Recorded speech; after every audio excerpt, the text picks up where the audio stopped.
Bar-tailed Godwit. Imagine running a marathon. Now imagine running 320 of them, back to back, without eating, drinking, or sleeping. That's what this bird does every year. The bar-tailed Godwit flies from Alaska to New Zealand non-stop, over 8,400 miles, without ever touching down. But before takeoff, it does something no doctor would recommend. It gorges until it doubles its body weight, then deliberately shrinks its own intestines, liver, and kidneys to make room for fat stores. The price of the ticket is paid in organs. Evolution looked at this bird and said, you know what would help? Fewer kidneys. And here's the thing. Most people assume birds stop to eat during long flights. Godwits physically can't. There's no land between Alaska and New Zealand. Natural selection ruthlessly eliminated any bird that needed a rest stop over open ocean. The organ shrinking isn't a defect. It's an energy trade, because dead weight means death. 8,400 miles is farther than New York to Tokyo, non-stop, by a bird that weighs less than a baseball. If you tried this as a human, you'd be dead by day 2.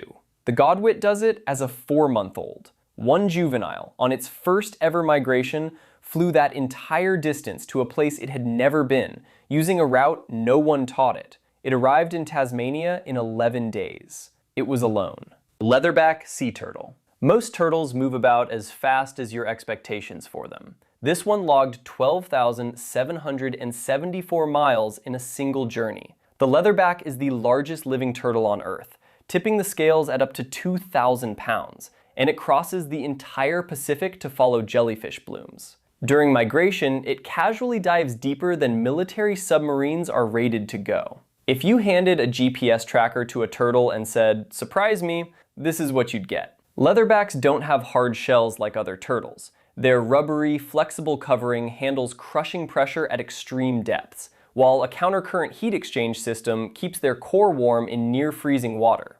12,700 miles is halfway around the planet. Now picture a sea creature the size of a smart car doing an Ironman across the Pacific. It holds its breath for up to 90 minutes per dive, descending to depths where sunlight doesn't exist. This thing looks like a leather couch learned to swim, and somehow it outperforms naval engineering. The deepest diving turtle on record went 4,409 feet, beating the rated depth of the submarine that was supposed to be studying it. Humpback whale. Humpback migrations are already some of the longest in the ocean. Then, a whale named Frodo did something that made scientists check if their satellite tag was broken. He didn't just migrate. He crossed from the Pacific to the Indian Ocean, a route no humpback had ever been documented taking. Scientists tracked his path across 3 oceans, and their first reaction was to verify the equipment wasn't malfunctioning. A 2024 study confirmed another male traveled over 8,000 miles across the Pacific, Atlantic, and Indian Oceans, the first documented adult humpback moving between completely separate breeding populations. That's roughly Los Angeles to Nairobi. While every other humpback stuck to routes their species has used for thousands of years. Climate-driven ocean temperature shifts may be disrupting traditional food sources and rewriting migration maps in real time. And despite the name, humpbacks don't have humps. It comes from the arching shape of their back when they dive. Frodo essentially ghosted his entire breeding population to go find himself on the other side of the planet. Marine biologists published a paper on the journey. The working hypothesis is that climate change is redrawing whale migration routes as we speak, and Frodo just drew the first draft. Sooty Shearwater. Arctic terns get all the fame. This bird quietly logs one of the longest electronically tracked migrations in history, about 64,000 kilometers per year, tracing a perfect figure 8 across the entire Pacific. It breeds in New Zealand, stops over in Japan, Alaska, or California, then loops back through the Central Pacific corridor. The whole circuit takes 198 days.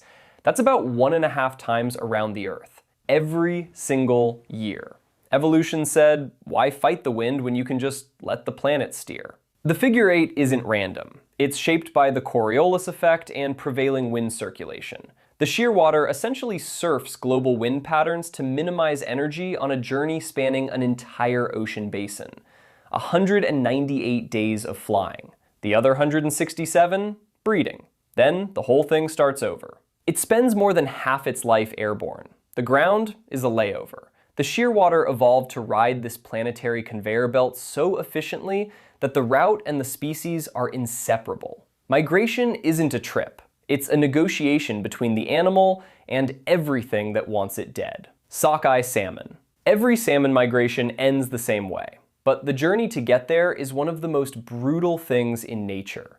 Central Idaho sockeye travel 900 miles upstream, climbing nearly 7,000 feet in elevation, and they stop eating entirely the moment they enter freshwater.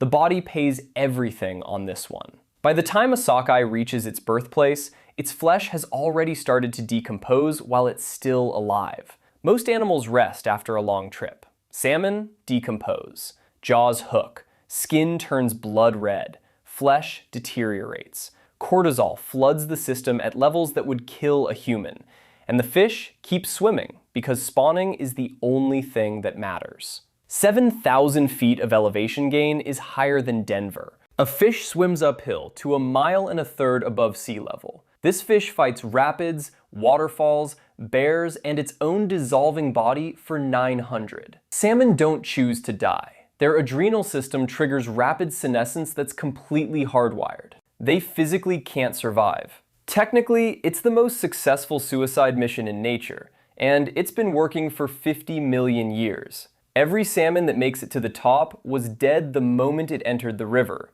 It just hadn't stopped swimming yet. If you've made it this far, you clearly appreciate the wild side of nature. We drop new videos like this all the time. If you want more, subscribing takes 1 second, and it makes a real difference for the channel. Thanks. Globe skimmer dragonfly. When you think of extreme migration, you think whales, birds, maybe butterflies. You don't think of a dragonfly. But the globe skimmer crosses the Indian Ocean, over 1,500 miles of open water, from India to East Africa. An insect that weighs less than a tic tac just crossed an ocean, on purpose. Here's the catch. It can't actually make the crossing under its own power. Its energy reserves would run dry before landfall. The answer is almost too simple. It doesn't fly, it floats. Globe skimmers exploit seasonal monsoon wind shifts, riding the intertropical convergence zone at altitude like a conveyor belt. Their unusually large, broad wings evolved for soaring efficiency, not speed. And despite what you might expect from the name, they don't skim anything. They soar above 3,000 feet, catching wind currents across the ocean. Proportionally, this crossing is like a human swimming from Earth to the moon. The full multi-generational circuit covers nearly 9,000 miles. Only 15 out of every 100 dragonflies survive the autumn trip from India to Africa. Evolution's answer to being too small to cross an ocean was brutally efficient. Don't fly, float. And send enough that it doesn't matter how many you lose. 85% die over open water. The species survives because the 15% that make it breed fast enough to cover the losses. European eel. Every European eel alive was born in the Sargasso Sea. Every adult swims back there to breed. No human has ever witnessed it happen. Scientists tracked eels with satellite tags for over a year. 6 reached the Sargasso Sea. Not one was seen spawning. We put cameras on Mars. We tagged eels with satellites. We still don't know what eel mating looks like. The European eel lives in rivers for 10 to 25 years. Then, one day, it stops eating. Its eyes enlarge. Its skin turns silver, and it begins a one-way, year-long swim to a patch of the Atlantic it's never been to, covering over 6,000 miles. That's London to Buenos Aires. For centuries, people thought eels spontaneously generated from mud. Aristotle wrote about it. The mystery persisted because no one could find eel reproductive organs. They only developed during the final migration. The catadromous life cycle likely evolved when the Atlantic was much narrower. As tectonic plates drifted apart over millions of years, the migration just kept getting longer. Aristotle tried to figure this out in 350 BC. We're still working on it. 6,000 miles to breed in a place no human has ever seen it reach, using a route that continental drift stretched longer every million years, and it never once updated the itinerary. Some of these animals cross oceans, others cross generations. Monarch butterfly. A single monarch can't survive the whole trip, so the species solved it by splitting the journey across 4 generations. The generation that arrives in Mexico has never been there, neither have its parents or grandparents, yet it navigates to the exact same grove of oyamel fir trees in the mountains of Michoacan. Imagine inheriting driving directions to your great-great-grandmother's house, written in your DNA, and they're accurate to the specific tree. Monarchs migrate over 3,000 miles from Canada to central Mexico every fall. It takes 3 to 4 generations to complete the northbound return. The fall generation is different. It lives 8 to 9 months instead of the usual 2 to 6 weeks, a super generation built for the long haul. The navigation runs on a sun compass processed through both eyes and circadian clocks housed in the antennae, not the brain. Cut the antennae, the navigation breaks. And monarchs don't follow the same path their ancestors took. They navigate independently, using a sun compass and magnetic sense. No learned behavior. It's entirely genetic. The body doesn't pay with organs or decomposition here. It pays with generations. The navigation system that guides this butterfly across a continent runs on a brain that would fit on the head of a pin.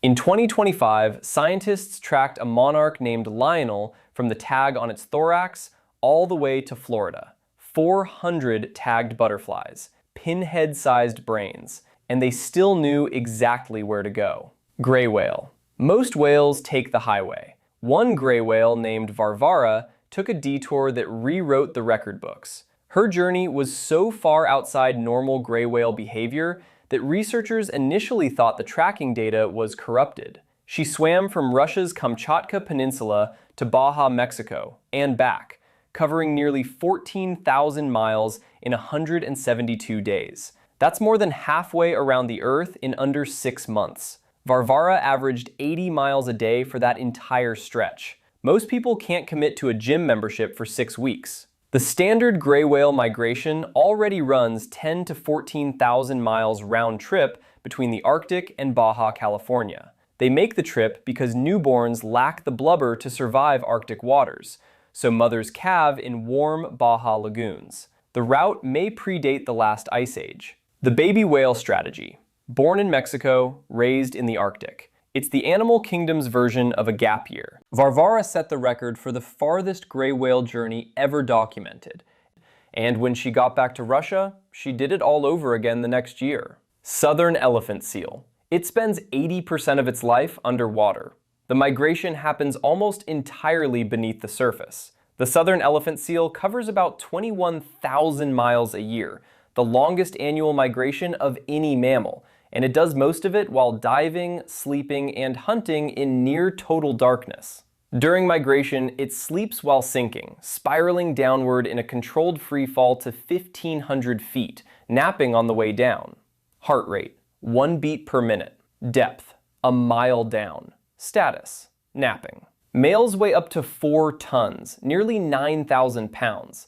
Imagine a car that dives to 7,000 feet and holds its breath for 2 hours. Elephant seals evolved extreme oxygen storage, with elevated myoglobin in muscle tissue and a high blood-to-body weight ratio that lets them slow their heart to almost nothing during deep dives.